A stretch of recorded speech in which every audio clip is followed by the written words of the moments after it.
Well, I just wondered. What's the hat?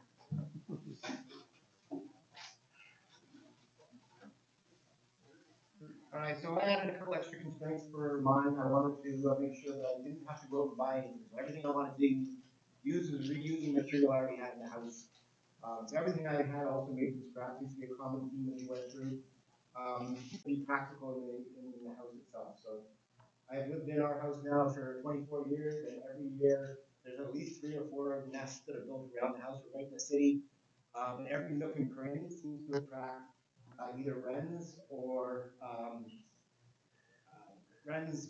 We've had sparrows occasionally, but it's usually wrens and finches. So we wanted something that was set size for wrens and finches. So this is actually a 2-room. We have entrance on both sides with a drive-in through the middle. And a rustic styling, so it'll set up in the backyard. My backyard, my porch and deck area is all kind of a rustic cottage type look. Old lanterns, the lighting.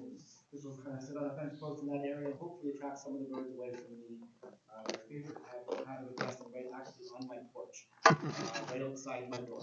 So they tend to get a little possessive and protective of their area. So this will hopefully try to attract them away, something a little bit nicer than be able to use them. What size hole did you use? I believe that was 1.25 inches. Okay. Make the chairs. I made the chair as well. We need to have some place to sit and chat. You know they're going to be outside and talking to each other. Perfect.